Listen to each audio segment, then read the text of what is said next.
Good evening, everybody. It's Cutler here on the Let's Talk to Cutler broadcast. It is already March. We're in the month of March. It's March the 2nd, 2021, and I'm thankful that you are here. You all know I'm only here 1,800 seconds when I show up on these Tuesdays and Thursdays at 8 o'clock. I'm only here for 1,800 seconds, but I'm so thankful that you decide to share this space with me. I want to ask you this, just as a probing question. Did you get an allowance when you were growing up? Did you work for it? Did you get rewarded for making good grades? I'm just curious. I want to talk about those things. I want to talk about a few other things as well. But again, I'm only here for 1,800 seconds. You all know we're reading from the book Billboards to Better. I'll show all that stuff and tell you a little bit more about that as soon as I come back. Okay?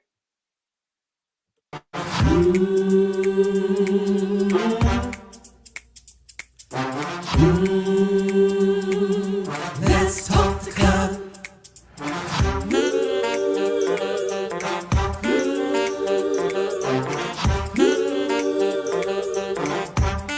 One more thing, like, subscribe and share. Come on, let's talk to God. Woo!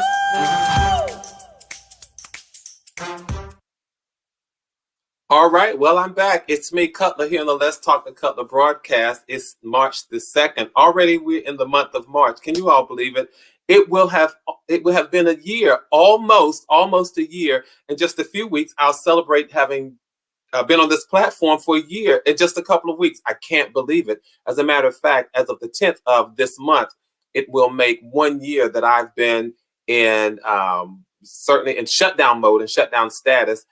But listen, I haven't suffered because of it, because I've been able to reach out to you all. We've been building community, maintaining connectivity, and for that, I'm so thankful. In just a moment, I'm going to shout out the LTTC VIPs. But as I get started, I want to remind you that we're reading from this book, Billboards to Better, 366 Daily Sources of Motivation and Inspiration Along the Highway of Life. That's Billboards to Better.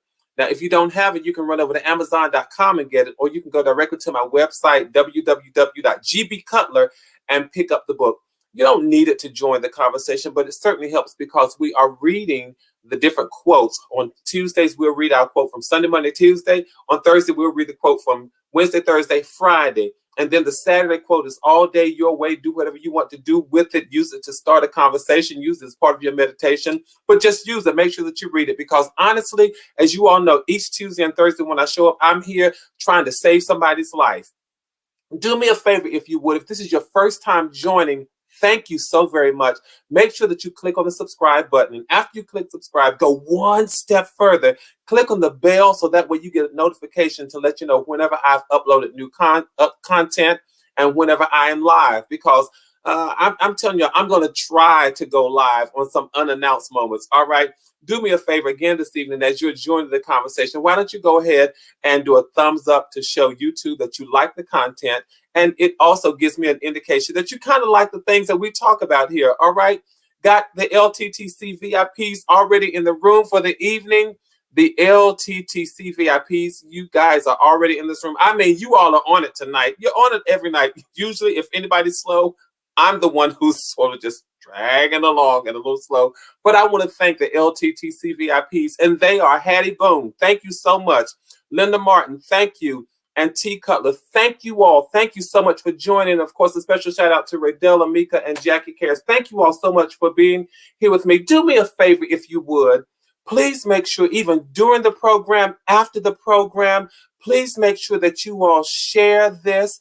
And let people know that we're on every Tuesday, every Thursday, and we are just making sure that we leave feeling much better than we did when we first showed up. All right, for 1,800 seconds, I got to make all 1,800 seconds significant. Every moment matter, and every minute has to be meaningful. So that's what I'm going to do. I'm going to go ahead to our quote for February the 28th. Now, you all do know that there are 366 quotes in the book. So you will see a quote for February the 29th, but because this is not a leap year, I'm not going to talk about it tonight, but read it. I find it to be a very intriguing quote, but I'm going to go ahead to the quote for February 28th. And if you all have questions or comments, put them in the chat because I'm reading. I want to make sure that this is as dynamic as it possibly can be, okay? The quote for February 28th says, if you trust God before the struggle, You can expect to hear him during the struggle. You all, I'm going to try to make sure that I just don't take off on a 10. I don't know. I can't make any promises, right? But the quote says, if you trust God before the struggle, you can expect to hear him during the struggle. This is a reminder that when you do what's right will eventually catch up with you. It's a reminder that our character, our integrity, our morals are always on display. And whether nobody is watching or not, it's still important to do what's right. The consciousness to do what's right comes from what I call a recognition and an awareness of a principle that's called cause and effect, or on a more spiritual plateau, it's called reaping and sowing.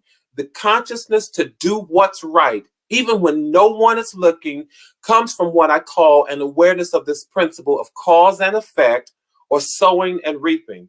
It's about showing, this quote is also about showing gratitude and appreciation, not just for what people do, but for who they are.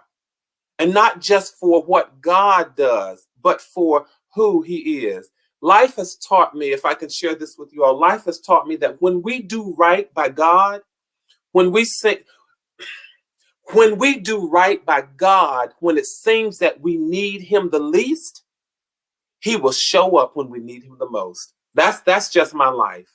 And not only as it pertains to God, but even in everyday life, you all. For me, I think in those times when we have surplus, when we have an overage, when we have plenty, when we have an abundance, it sometimes seems difficult to even think about or imagine or conceive of a moment where there might be a period of need.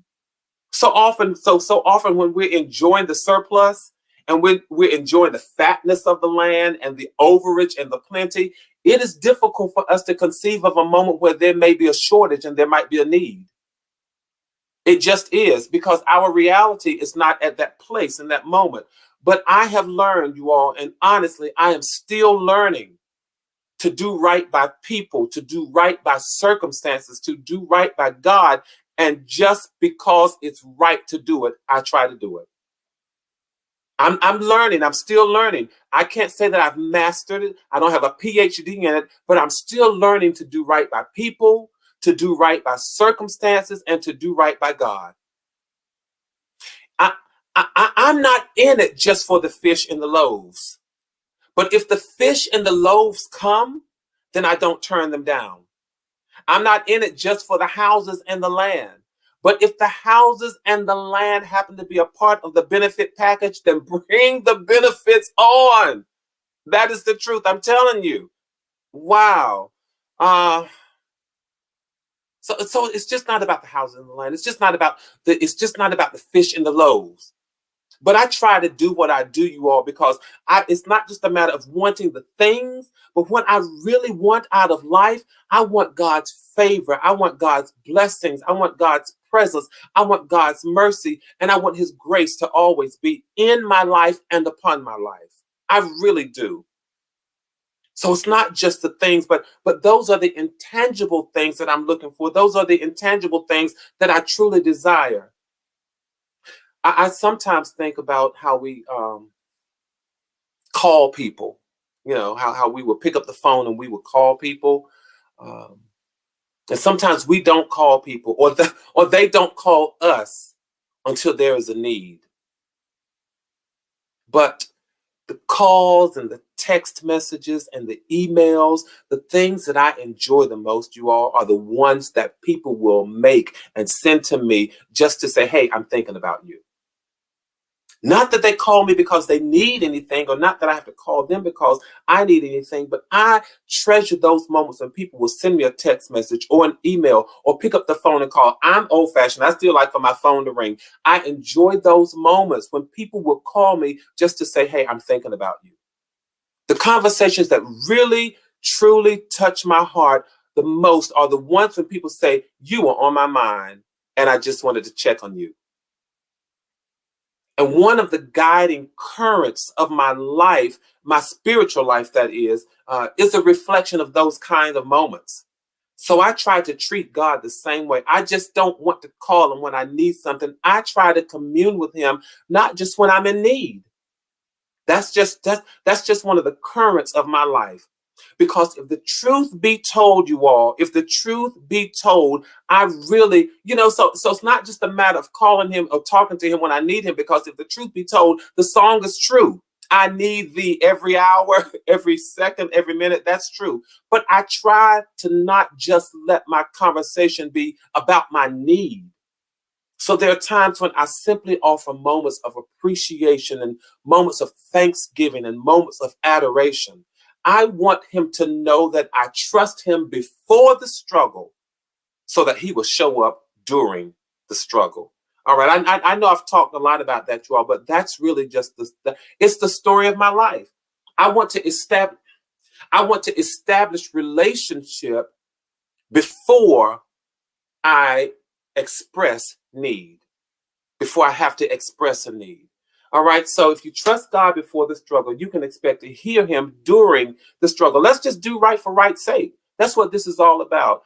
Let's just do right for right's sake and just not call people or God when we need, but let's establish a relationship of trust and love and appreciation so that when a need arises, the one who can fulfill and meet the need will show up. All right. You all, we're reading these quotes from Billboards to Better, 366 daily sources of motivation and inspiration along the highway of life. I am so thankful that as we are driving along this highway, we have all these passengers, you all. Make sure that you invite other passengers, but we're jumping in this car. And if nobody shows up, we are showing up. We're in the car. It's crowded, but there's always room for more because we are reading the Billboards to Better. And guess what? We are getting better. All right.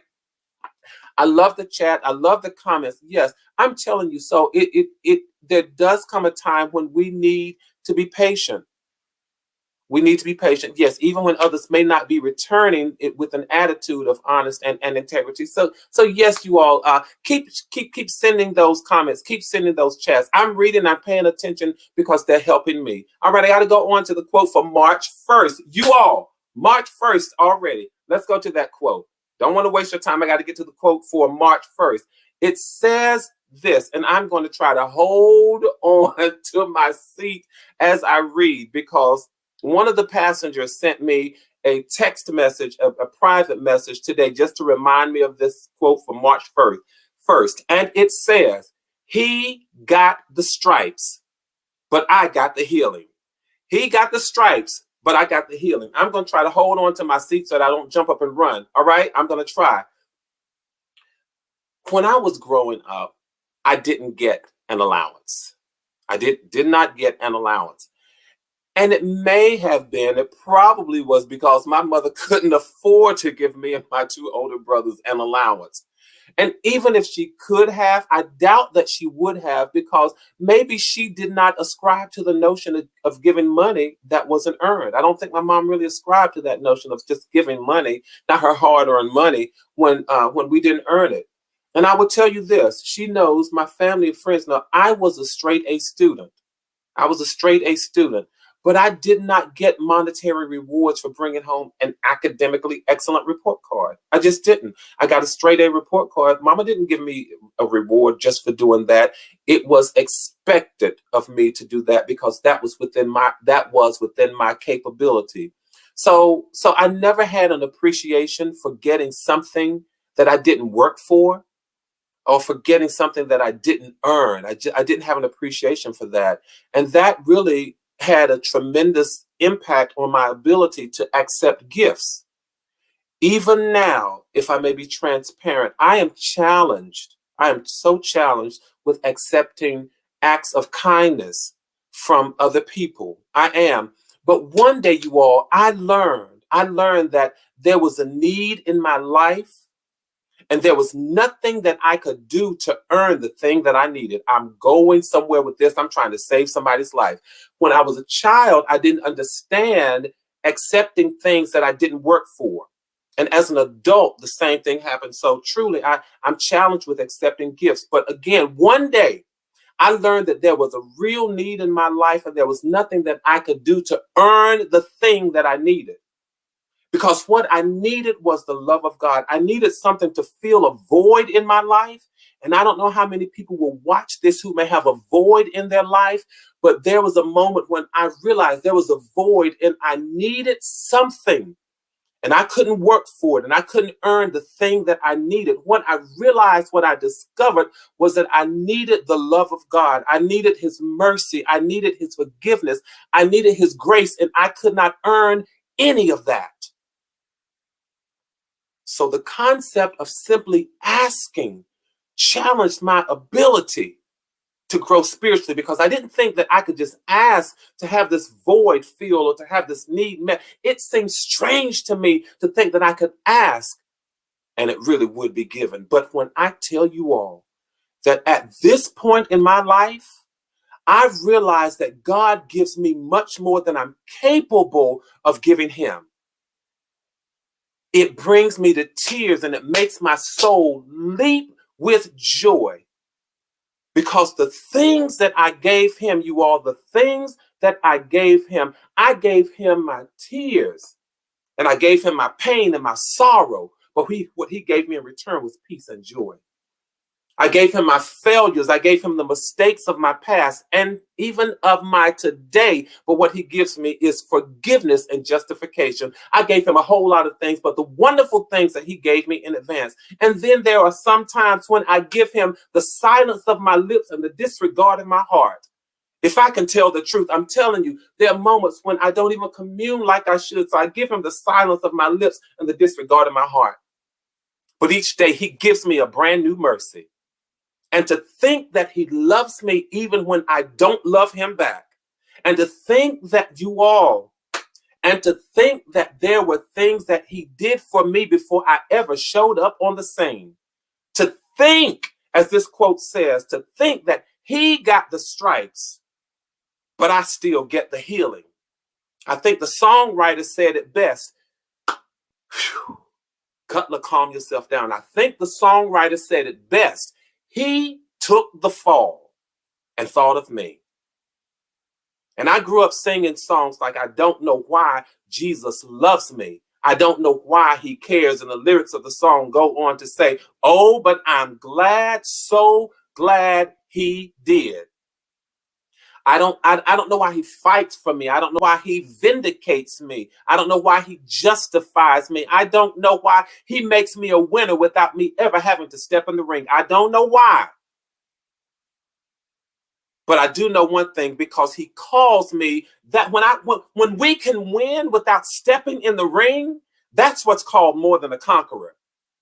When we can win without ever having to don clothes to join in the fight, that's what's called a more than a conqueror. When we can just show up on the scene and be a winner and walk with the winner's mentality and embrace a winner's mindset, when we haven't done anything to win, that's called more than a conqueror. He got the stripes, but we got the healing. Everything he did before we ever showed up, the Bible says it was for the joy that was set before him. So my responsibility, so in return, everything that I do so that he won't ever regret his decision. So that he won't ever have to regret his decision. You all, as I take a breath, as I calm down, we are reading, we're sharing quotes. I hope that you all are feeling motivated and inspired and realize that we are loved by such a greater source than we have the capacity to imagine. And that is the love of God. All right. All right. I am loving your comments. I'm loving your chats. It's so good to see all of you all in the chat room, just chatting. All of us are passengers along the road, along the highway.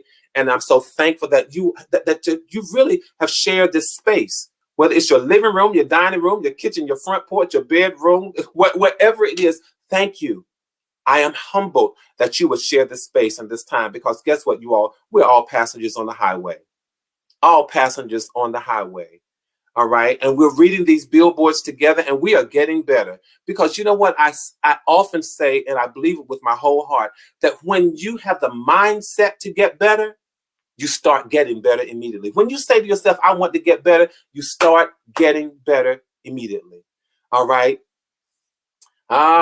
So powerful comments, you all. You all chatted up. I'm reading them, but you all comment based on what each other's saying. I'm loving your comments. All right. It's just that I'm talking while I'm reading them, but God knows I'm reading them. All right. I got to get to the quote for March the 2nd. Got to get to the quote for March the 2nd. Let's see. And it says, you all, God consciously decided to let us live. Think about it and then say thanks. God consciously, I could have said conscientiously, but it was a conscious decision to let us live. Think about that and then say thank you. I have colleagues from all walks of life. I really do. I even have some colleagues and acquaintances who are agnostic. And that means that they really don't believe that anything can truly be known about the existence of God. So they don't have faith in or necessarily disbelief in God. Some of them have told me that, if he happens to exist, then he happens to exist. If he put the world in motion, then he put the world in motion, but there is no proof of his being. That's what some of them have said. And this is not a dig on the agnostics. This is just an acknowledgement of my experience with them. Let me say that again. This is not a dig on them. This is an acknowledgement of my experience with them, especially those who are my colleagues and acquaintances, because some of them believe that things were just put in order. However they were just put in order. And it was in order. And so order and evolution and the dynamics of life are just now going on. It's just an ongoing thing. That's what lots of people believe. So then, according to that philosophy, we live and we grow and we respond and to the environment.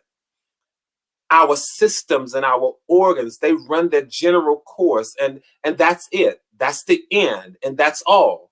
So once our heart grows weary of beating, it stops beating, and that's it. Once our lungs get tired so that's what some people believe in their minds. The ones that I know, let me qualify, in the minds of the ones that I know, those who have shared with me, we wake up in the mornings because our bodies have rested enough to be able to respond to the stimulants of hearing the alarm clock and sensing daylight or responding to an internal clock. That's based on my conversation and experience with my colleagues who are agnostic.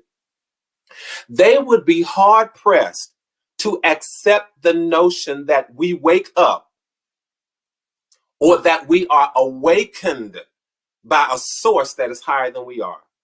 Hard pressed to accept that. One who decisively allows us to participate in creation. And it's okay for them to think like that. I won't lose any sleep over how they think. But here is what I choose to share. Here's what I choose to believe. Here's what I choose to share in a space that you can be inspired and that you can be motivated and that you can be challenged and that you can move. I choose to believe. This is an act of my faith. I choose to believe that the Creator woke up me, the creature, to participate in creation one more time. I choose to believe that the Creator wakes up the creature so that I can participate in creation one more day. I choose to believe that God is so vast in his decision making. I choose to believe that that his intentionality is inconceivable and inestimable. I believe that the execution of God's will is so accurate that he never wakes up anybody or forget to wake up anybody by mistake. So each time, you all do me a favor, if you would. Those of you passengers who are riding along in the highway, we got a new friend, Yvette Belafonte. Please, y'all, make sure that you shout out and welcome Yvette Belafonte in the chat. So send lots of love, lots of positive thoughts toward Yvette. Thank you so much for being with us. But back to this quote, you all. I believe that God executes his will with accuracy. So each time he executes his will, it includes me. Each time he intentionally manifests the thoughts in his mind, each time he purposefully commands my presence on stage, I've learned to give thanks. I've learned to give thanks. Each time he commands my presence on his stage, I've learned to give thanks because, as I so often heard one of the old deacons when I was growing up, I heard one of the old deacons praying like this. He said, there would come a time when the curtains were lower and the lights will go off and we will be cut off the stage of action. And then we will await an award or reward or a crown for how I did what I did on the stage. It was poetic. It was poetic, you all, when an old country deacon would pray and it would remind me, and he would use those words, there will come a time when the curtain will lower and the lights will go out and we will be cut off the stage of action and we will await an award, a reward, or a crown for how we did what we did on the stage. I'm talking about the fact that he consciously decided. So you all, what we need to do, we need to learn. Let's learn to give thanks. The quote says, God consciously decided. He made no mistake when he woke us up this morning, you all. And I know as faith filled and as spirit driven as I like to be, I have friends who would say, if heaven is the ultimate goal and we really want to get to heaven, why is it so important to wake up? Because it is a privilege to participate. It is a privilege to participate in this thing that's called creation. It reminds us that we have value. And before we leave this platform tonight, my goal is to remind us all that we have value. I don't care how little or how significant you think your role is in this thing that's called creation or humanity, we've all got value. So when you wake up each morning, give thanks. Because just as you give thanks, you're pouring value into God's creation. All right? I appreciate all of you all for sharing this space, for sharing this time. And again, I do this for only 1,800 seconds every Tuesday and every Thursday. I show up because you have decided to share this space with me. All right? Before we leave, I want to do something that I typically have done. I want to leave by sharing this poem with you. And this poem is not coming from Billboards to Better. This is just a book of quotes. 366 daily quotes, sources of motivation and inspiration along the highway of life. You can get it by going over to Amazon.com. You can go to my website, www.gbcutler.com, and pick up the book. But what I want to do before we leave, you all, I want to share this poem that's called What's Mine is Yours. Because you all know, I often say, we are in this thing together. With passengers on the highway together. You all do me a favor. Also, do me a favor and send love and shout out to another good friend who showed up, Mary Grace 5. You all send lots of love her way as well. I'm thankful to have so many passengers on the highway with us this evening. You all, I want to end though by reading this poem. It says, what's mine is yours. Gazing into a shrouded mirror. Sunshine redeemed by reflections of midnight, exposed the sore in my soul, a wound without bandage, ointment, or salve, lacerations running deep, for the first time making me weep.